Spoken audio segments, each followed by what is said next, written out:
안녕하세요. 이번 시간에는 수학에서 증명은 암기해야 하는가에 대해서 제가 말씀을 드리겠습니다. 우리가 이제 수학이라는 학문을 보면 그 구조가 이렇게 돼 있어요. 이제 정의가 있고요. 정의가 있으면 정의로부터 파생되는 정리가 있습니다. 정리. 근데 정리는 쉽게 얘기해서 참인 명제인데 이 정리 같은 경우는 이제 증명을 해야 돼요. 그래서 정리에는 증명이 있기 마련이다. 이렇게 보시면 돼요. 그러니까 예를 들어 정의가 뭐냐 그러면 정의라는 것은 뭐 평행사변형을 예를 들면 두 쌍의 대변이 평행한 사각형을 평행사변형이라고 한다. 그러면 이게 이제 정의가 되는 거죠. 마주보는 두 변이 평행한 사각형을 평행사변형이라고 한다. 물론 이제 이 정의 안에도 또 용어들이 있잖아요. 가령 뭐 평행이란 용어도 들어갔고 사각형이란 용어도 들어갔으니까 뭐 평행이라는 거는 또 정의가 뭐냐, 혹은 사각형은 정의가 뭐냐. 사각형은 네 변으로 이루어진 다각형이다.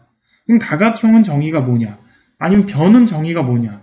이런 식으로 이제 각각의 용어죠. 용어 쉽게 얘기해서 어떤 용어. 그러니까 용어 또는 어떤 그 기호에 대한 약속, 어떤 문자, 어떤 이름에 대한 약속, 이런 걸 정의라고 합니다. 그래서 정의라는 것은 암기의 대상이죠. 정의는 이해를 하는 게 아니라 암기의 대상. 이름 붙이기니까 그냥 암기의 대상이니까 암기를 하시면 됩니다. 정의를 다 암기를 해야 되느냐라고 하면 정의를 다 암기를 하면 당연히 좋겠죠. 정확하게 용어들을 수학의 언어로 표현한 정의들을 암기를 당연히 다 하면 좋겠죠. 당연히 다 하면 좋고, 만약에 못한다면 이제 시험에 주로 나오거나 아니면 중요하게 다뤄지는 정의들만이라도 암기를 해놓는 게 좋겠죠. 그래서 그 정의라는 것들이 이제 중학교 과정, 초등학교 과정 정도만 되더라도 정의들이 많이 없기 때문에 그냥 수학을 배우고 뭐 정의를 배우고 용어를 배우고 기호를 배우다 보면 이것들이 자연스럽게 암기가 되는데 고등학교부터는 정의들이 많이 나오니까 의식적으로 좀 암기를 해야 되는 것들도 있어요. 모든 정의를 다 암기해야 되느냐? 암기하면 좋지만 모든 정의를 굳이 암기 안 해도 수학을 하는 크게 지장은 없다. 단 중요하게 다루는 정의들은 암기를 해놓으면 편리하니까 암기를 하시면 좋겠다. 자, 그렇다면 정리는 뭐냐면 어떤 게 이제 정의가 되면 그 정의로부터 파생되는 성질들이 있어요. 이걸 정리라고 해요. 평행사변형 같은 경우는 가령 대각선이 서로 다른 걸 2등분한다. 이런 건 정리가 되겠죠. 정리는 정리라고 표현도 되고 때에 따라서는 뭐 성질, 때에 따라서는 공식 이런 용어로 쓰이기도 합니다. 자, 이런 정리들은 정의가 있고 나면 그런 정리들이 나오고 그 정리들을 왜 그런지를 설명하는 이제 증명들이 있겠죠. 자, 이런 정리들이 있을 때 그러면 그 정리들마다 증명들이 있다면 당연히 이제 정리는 참인 명제니까 증명을 해야겠죠. 그럼 증명들을 다 암기를 해야 되느냐? 라고 얘기를 한다면 이것도 역시 암기를 하면 나쁠 것은 없지만 암기를 다 하는 게 굉장히 버거가 엄청 많으니까 정리들이. 그래서 암기를 다 하긴 힘들기 때문에 보통은 우리가 정리를 배우거나 정리 또는 공식을 배우면 증명을 해줍니다. 선생님들이 증명을 해주시겠죠. 수학선생님들이.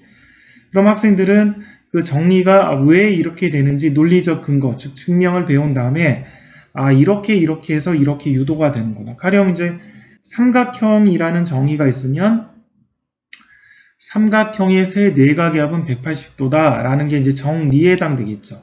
그럼 삼각형의 세 내각 안에 있는 각의 합은 왜 180도냐? 그럼 이걸 증명을 해야 되잖아요. 그럼 거기에 따른 증명이 있는 것이죠. 근데 여러분들이 이제 수학을 이제 뭐 중학생도 있고 고등학생들도 있고 학부모님도 계시겠는데 삼각형의 세 내각의 합이 180도인 거는 알지만 그게 왜 180도인지 모르는 사람들도 많이 있잖아요. 그 증명을 다 암기를 못한 거죠. 배웠긴 배웠을 텐데. 자, 이런 식으로 정리가 있으면 그거에 따른 증명이 있는데 증명은 다 암기할 필요가 없다 이겁니다.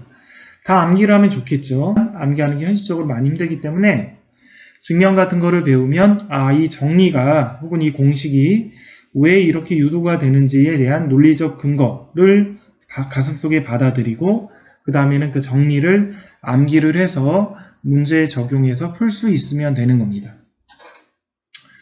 제가 이제 학생들을 이렇게 가르치면 이제 고등학생들, 뭐 이렇게 명문대 가는 학생들, 전교 1, 2등 가는 학생들 가르치면 그 학생들조차도 모든 정리에 대한 증명들을 거의 많이 암기를 못하고 있어요. 문제 풀 때마다 제가 이렇게 설명도 해주고 또 설명도 해주고 이런 식으로 증명들을 여러 번 설명하기도 하는데 명문대 가는 학생들도 뭐 다 암기하고 있지는 않아요. 그러니까 필요한 것들 같은 경우는 제가 강조하죠. 증명들을 여러 번 봐라. 그러니까 증명들은 굳이 모두 암기할 필요까지는 없지만 이해할 수 있는 수준은 돼야 되죠. 그러니까 설명을 들었을 때 본인이 이해를 할 수 있으면 되고 혹은 시험 공부를 할 때는 이런 증명들은 좀 중요하니까 시험 보기 전까지는 암기를 해놔라 라고 하면 내신 때는 단기 기억이니까 암기할 만하잖아요. 그러면 본인들이 증명들이 보면 뭐 기본서, 특히 실력정서 같은 거 보면 웬만한 증명들은 다 있어요. 실력정서 그런 거 펼쳐보면서 뭐 정적분, 미적분하기 기본 정리 1, 2 이런 것도 보면 증명이 다 있으니까 시험 보기 전에는 중요한 증명이면 다시 한번 본인들이 봐서 그 증명을 이해할 수 있는 정도가 되면 돼요. 증명을 봐서 이해를 하고 필요하면 학교 선생님이 강조했으면 그때 암기를 하면 되는 거죠. 자, 대학교를 가게 되면 제가 이제 수학을 전공했으니까 교수님들이 이제 수학을 설명을 하시죠. 그러면 정의를 설명을 하시고 그 다음 정리를 설명을 하시면 거의 빼놓지 않고 증명을 하십니다. 그래서 때에 따라서는 1시간 동안 정리 3개 가르쳐주고 증명 3개 하면 1시간이 가기도 하고 어쩔 때는 뭐 정리 하나 가르쳐주고 증명 하나 하다 보면 1시간이 가기도 해요.